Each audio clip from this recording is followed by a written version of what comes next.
sleeping pads and sleeping bags and pillows, oh my!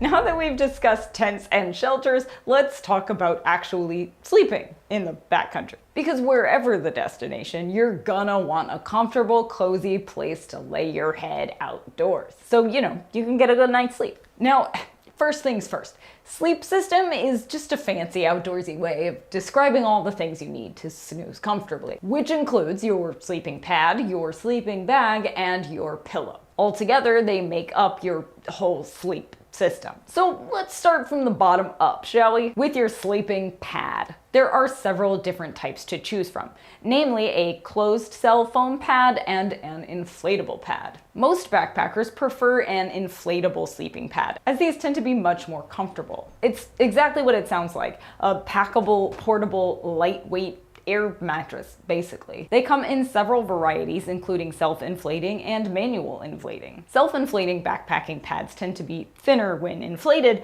but also heavier, and they don't roll up as small due to a layer of foam in the center of the pad. But some people prefer them because they don't have to huff and puff into a sleeping pad as soon as they get to camp. You just unroll it and it inflates itself. That said, there are now ways around that make manually inflated sleeping pads almost as convenient. Manually inflated sleeping pads will be thicker when inflated, sometimes as thick as 4 inches or more, but do require blowing up. But many inflatable sleeping pads these days come with pump sacks that make the inflation process quicker and easier and mean that you won't be out of breath after blowing up your mattress. I will occasionally bring a pump sack with me, but honestly, I'd often rather just blow mine up using the sheer power of my lungs and save the few ounces that a pump sack weighs. But that's because I'm an ultralight backpacker. Not sure if I mentioned it. There are also a handful of tiny handheld battery-powered air pumps available from various retailers if you want to go that route, though they add even more weight and bulk to your pack. There are a few possible cons to using inflatable sleeping pads, of course, which you should be prepared for if you plan on using one. Namely, air mattresses can get punctured or spring a leak. They're filled with air. And if they do so in the backcountry, you'll be sleeping on the ground, which obviously isn't ideal. Fortunately, most inflatable sleeping pads from reputable brands come with patch kits. These might include extra pad material and glue or a stick-on patch. Either one is going to come in handy if your pad deflates on the trail, so I recommend always carrying a patch kit just in case. You should also consider buying a pad from a company that offers a lifetime guarantee, which is part of the reason why we are fans of Climate, who sponsored this lesson, by the way. In fact, we've been proud owners of several of their inflatable sleeping pads over the years, from ultralight to ultra comfy to insulated and more. The one time our Climate Static V2 sprung a leak, we shipped it off to the brand and they patched it up and sent it right back to us for free. No questions asked.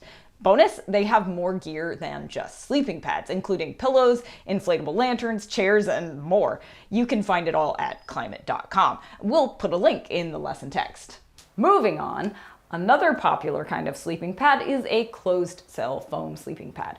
This type of pad doesn't inflate, but rather unrolls or unfolds, and you lay down right on top of it. Think dense egg crate type consistency. These pads are usually not as comfy, but are super lightweight and won't puncture. So if you step on one with your boot, lay it on a sharp rock, or accidentally stab it with your pocket knife, you don't have to worry about it deflating and having to sleep on the hard ground like you would if you accidentally stabbed a hole in your inflatable pad. So a closed cell foam pad offers a bit more peace of mind, especially for journeys longer than a couple of nights. But again, it's not as comfortable as inflatable sleeping pads, so there's a bit of a trade-off. Why would you choose one then? Well, many hardcore ultralight backpackers and thru hikers who plan to be on the trail for weeks or months, not days, prefer them for their ease of use, durability, and versatility. But which type of pad you use, well, that's totally up to you. I almost always opt for an inflatable sleeping pad, even on week-long journeys, because it's more comfortable, and it just offers a better night's sleep for me. Although I will say I have taken to bringing both types of pads with me for some adventures, and I'll tell you why. Mostly for warmth. If it's going to be cold outside, you likely want to layer a closed cell foam pad with an inflatable sleeping pad. The closed cell foam pad will offer more insulation and keep cold from the ground from seeping up into your inflatable sleeping pad and then into your body. If it's going to be super cold, say under 40 degrees Fahrenheit, you will probably want a closed cell foam pad and an insulated inflatable sleeping pad. Insulated inflatable sleeping pads have a higher R value, ratings that work just like the home insulation that you find at the hardware store. The higher the number, the more insulating they are and the better suited for colder temperatures. These usually have some sort of thermal lining or insulation inside to keep the air inside the pad from getting too cold, because that cold air will make you cold. It's called conductive heat loss, and it can start at temperatures as high as 68 degrees Fahrenheit or 20 degrees Celsius, though you probably don't need a dual layer pad system or an insulated pad until about 50 Fahrenheit or 10 Celsius. If you're trying to figure out what R value pad you'll need, depending on the temperature outside, we'll put a handy chart in the text below. So, sleeping pad wrap up. You may want a closed cell foam pad for ultralight adventures, and if you're the type of person who can sleep on any surface, and an inflatable sleeping pad if you prefer more comfort, even if it costs a few extra ounces. And you should bring both if you're expecting temperatures to drop below about 50 degrees Fahrenheit. So let's move on to sleeping bags. Many seasoned outdoorists have an arsenal of sleeping bags. I'm talking at least 2 or 3. But if you're just starting out, you really don't need that many. Start with 1, and you can always add more to your gear closet if you deem it necessary. Of course, what bag that is will depend on what season in which you're planning on backpacking, but we'll get into that in a minute. If most of your backpacking and camping is in fair weather, say between 50 degrees Fahrenheit and 90 degrees Fahrenheit, I'd recommend sticking with a 30 or 45 degree sleeping bag. That way you can still be comfortable in slightly colder temperatures, but if it's warmer, you can ditch the bag and just use a sheet or thin blanket instead.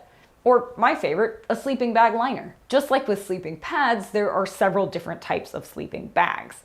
The largest difference involves the type of insulation, down or synthetic. Now, we're vegans here at Terradrift, so we always choose and recommend for others synthetic insulation over down. Yes, down is lighter and compresses better, but there are more reasons to ditch down than just not wanting to exploit animals. So if that's not important to you, this might be. If down gets wet, say if it rains or you slip and fall while crossing a creek or there's snow on the ground, your sleeping bag or down jacket will no longer keep you warm when it's wet. Because when down gets wet, it's useless. And that can be dangerous when you are in the backcountry far from civilization. Synthetic insulation, on the other hand, retains almost all of its insulating powers when it's wet. So if you get caught in an unexpected rain shower or fall in that same creek or even spill your water bottle all over your sleeping bag, you'll still be able to stay warm when it comes time to tuck in for the night. Just ask Josh.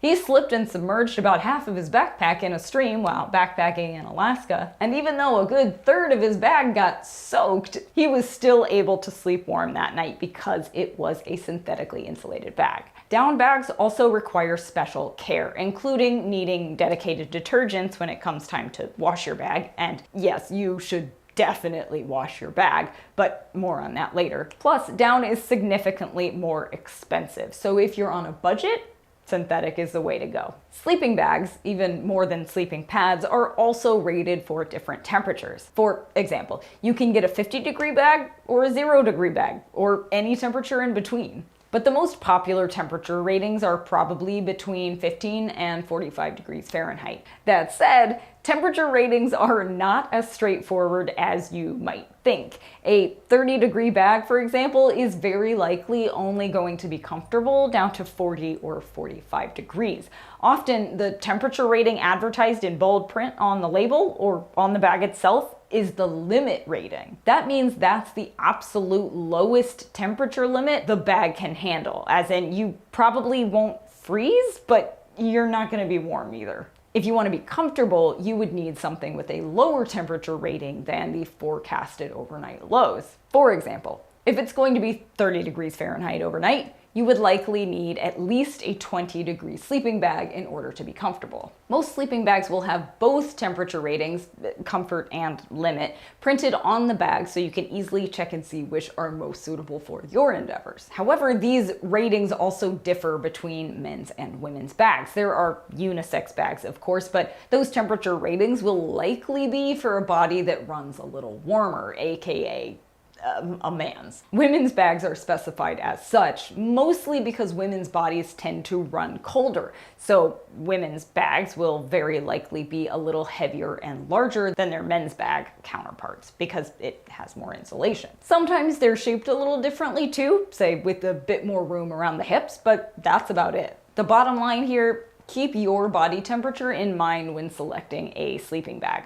I know that I tend to sleep very cold, so I should get a bag rated for much colder temperatures than I think I need. Whereas someone who sleeps warmer may do fine with a bag rated for the exact right temperature. Just make sure to check the bag to see what the displayed rating actually stands for and purchase a bag based on the comfort rating if one is listed instead of the limit rating. Now, say you go out and buy a sleeping bag and it works great for your first few trips.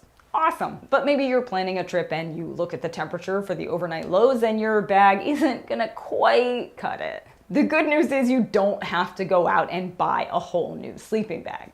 Huzzah, am I right? You can, of course, if you want to, but there are ways to stretch your sleeping bag temperature rating. One is to get a sleeping bag liner.